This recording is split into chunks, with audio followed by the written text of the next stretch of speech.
55 წლის ასაკში გარდაიცვალა გარდაბნის მუნიციპალიტეტის გამგებელი გარსევან გელა ნიორაძე. გელა ნიორაძე დაიბადა თბილისში 1960 წლის 17 ოქტომბერს. დაამთავრა საქართველოს პოლიტექნიკური უნივერსიტეტის ინჟინერ-მექანიკოსის ფაკულტეტი. შემდგომ კი თბილისის ივანე ჯავახიშვილის სახელობის სახელმწიფო უნივერსიტეტი სამართალმცოდნეობის სპეციალობით. 1993 წელს მან მუშაობა დაიწყო რუსთავის მეტალურგიულ ქარხანაში, ინჟინრად. 1990 წელს კი ზესტაფონის ფეროშენადნობთა ქარხნის დირექტორის მოადგილის პოსტს იკავებს. 1991 წელს კი იგი ქალაქ ზესტაფონის პრეფექტის მოადგილეა. მოგვიანებით გელა ნიორაძე საქართველოს ვაჭრობისა და საგარეო ურთიერთობების სამინისტროში მინისტრის მოადგილის თანამდებობაზე ინიშნება. ასევე საყურადღებოა გელა ნიორაძის სამეცნიერო მოღვაწეობა. 2000 წელს იგი იცავს სამეცნიერო ხარისხს და ტექნიკურ მეცნიერებათა დოქტორი ხდება, რის შემდეგაც აქტიურად მოღვაწეობს სამეცნიერო მიმართულებით. 2014 წელს გელა ნიორაძე მონაწილეობას ღებულობს ადგილობრივ არჩევნებში, სადაც იგი იმარჯვებს და გარდაბნის მუნიციპალიტეტის არჩეული გამგებელი ხდება. იგი ასევე გახლავთ საბჭოთა და ევროპის ჩემპიონი ჭიდაობაში. გელა ნიორაძის გარდაცვალება უდიდესი დანაკლისია მეუღლის, შვილების, შვილიშვილებისთვის და დედმამიშვილებისთვის. სამარაჯამო იქნება მისი ხსოვნა მისი მეგობრებისთვის, ნათესავებისთვის და კოლეგებისთვის.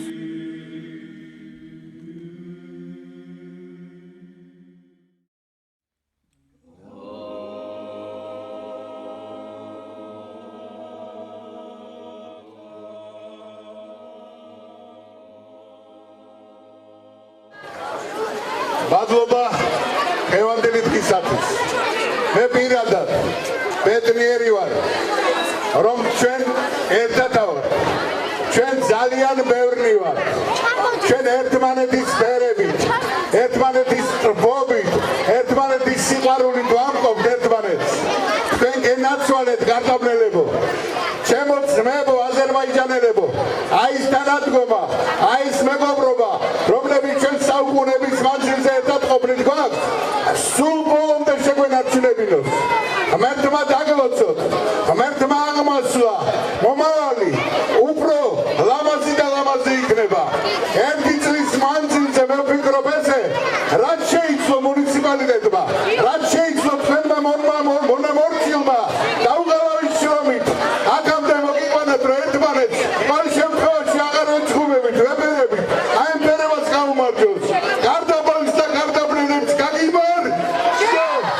გამგებლის კარები ყველამ კარგად იცის აბსოლუტურად. ჩემთვის მიღების დღე არ არსებობს, სოფო. ჩემთვის ყოველი დღე გარდაბნელისთვის სამსახურია.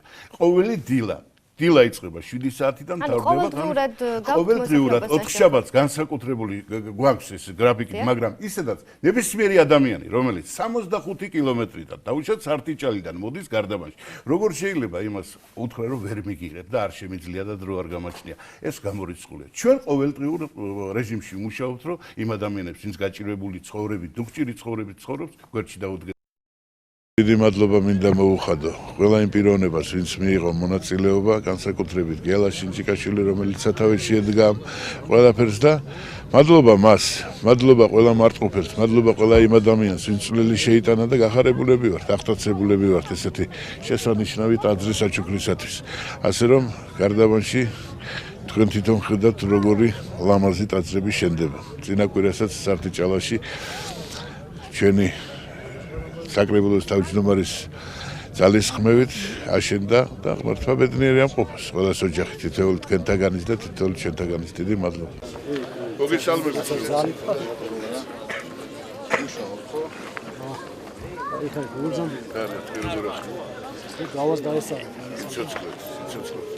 ძალიან მნიშვნელოვანია. ალბათ უყურებთ ეს შესანიშნავი ტაძარი, ასე რომ ჩვენ ანალოგიური მშენებლობები 2015 წელს ბევრი ქონდა. ესთვისაც მე ყველას მინდა მადლობა მოუხადო, ვინც კი მონაწილეობა მიიღო მშენებლობებში და ბედნიერება ულოცავ თელ გარდაბანის რაიონს, თელ მაცხოვრებლებს და საქართველოს სრულიად ესეთ მონასტრების შეცენას. გარდაბანი საკმაოდ დიდ ტერიტორიაზეა მოთავსებული და ეს არის არა მხოლოდ ერთ მონაკვეთზე გაშლილი სივრცე.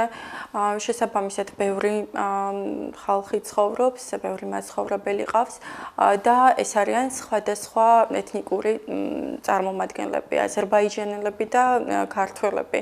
თქვენ როგორ შეაფასებთ რა სიტყვით ზოგადად და როგორ შეაფასებთ აზერბაიჯანელების და ქართველების ერთობლივ თანაცხოვრებას? ერთ-ერთი ყველაზე დიდი რაიონია საქართველოში.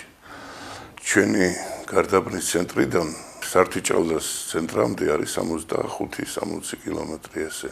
აქეთ მხარეს კომისი გვესაზღვრება დაახლოებით 110,000 მაცხოვრებელია. 57% აზერბაიჯანული მოსახლეობა, დანარჩენი ქართული მოსახლეობა 53%. ცხოვრობთ მეგობრულად.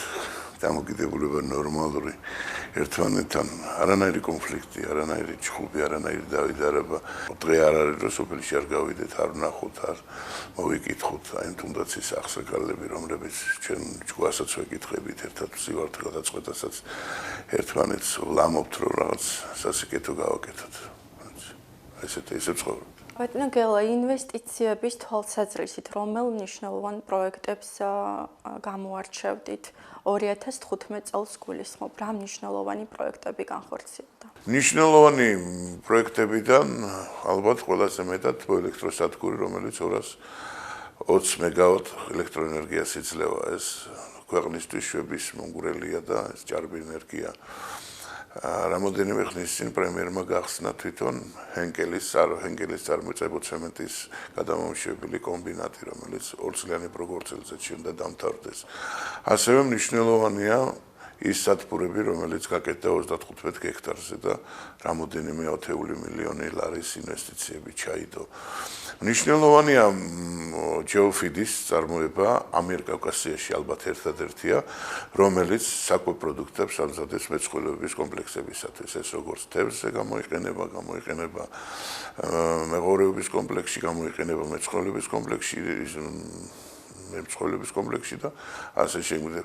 არის ქათმების წარმოება, ბიო მეფრინველეობის ფაბრიკა. ესეც გრანდიოზული პროექტია და მრავალი სხვა შემიძლია აუორებელი ინვესტიციების მოგაწოდოთ. ჩვენ ძირითადი პრობლემა გვაქვს დასაქმების. თუ იქნება ეს ინვესტიციები, რაც უკვე არსებობს, მოსახლეობა თუ მუშაობდა 1000 და 1200 კაცი, ჩვენ უკვე 3000-3500 ადამიანზე გავედით. ეხლა ინვესტიციების თუ მოგვეხმარება, ალბათ აბსოლუტურად გარდაბნის მოსახლეობა უმეტესობა კმაყოფილი იქნება. ბატონო გელა, კულტურის თვალსაზრისით როგორ შეაფასებთ 2015 წლის მუშაობას? გარდაბანში გვაქვს კულტურის სახლი. სოფლებშიც გაგვაჩნია ესეთი, ეს არის მარტყოფში, ნორიოში, საგვაქვს სართიჭალაში, სადაც გრანდიოზულ რემონტს ვატარებთ და გვექნება შესანიშნავი რაღაც 3-4 დარჩა და დამთავრდება ეს კულტურის სახლი. და ყველაზე მნიშვნელოვანი ის არის, რომ თითოეულ კულტურის სახლში სექციებია და ბავშვები დადიან ამ სექციებზე, ყველა სექცია აბსოლუტურად უფასოა.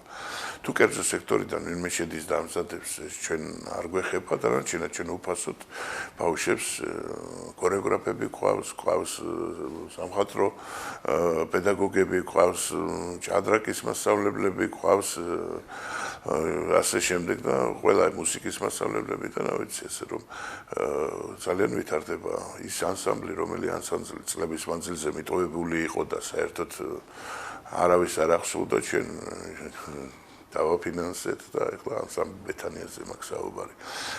რაც შეეხება სპორტს, შეიძლება ერთადერთმა რაიონმა იტრაბახოსო ჩვენ ყავს მსოფლიო ჩემპიონი ძიუდოში, მსოფლიო ჩემპიონი სამბოში, ერთი ნორიოდან არის, მეორე მარტყოფიდან.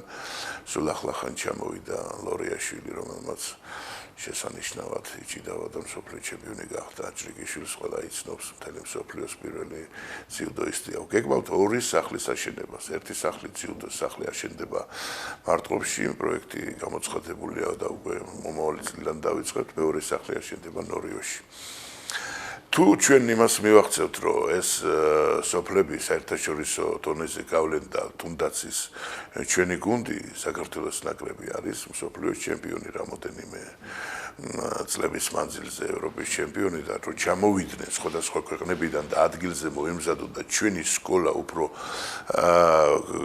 გამოიყენონ ამისთვის ეს იქნება უდიდესი მიღწევა ქართული ძიუდოს და სპორტის ისტორიაში. ასე რომ გავაკეთეთ სულ ახალ ფეხბურთის კლუბი გარდაბანი. ჯერჯერობით მეორე ლიგაში თამაშობთ, მაგრამ ვცდილობთ რომ გაისად უფრო მეტი წარმატებები გქონდეს.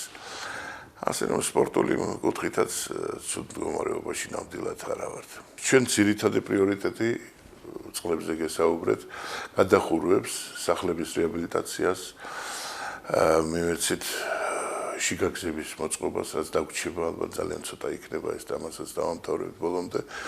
საბავშვო ბაღები რაც დაგვრჩა იმასაც დავამთავრებთ და აი ესეთი სოციალურ საკითხთა კომისიაზე განვიხილეთ ჩვენ და გვინდა დავეხმაროთ იმ ადამიანებს 80-მდე ოჯახი გყავს. ძალიან ცუდ მდგომარეობაში უნწეოები არაფერი არ გააჩნიათ, რომ წელს დავიწყოთ მათთვის ბინების მშენებლობა.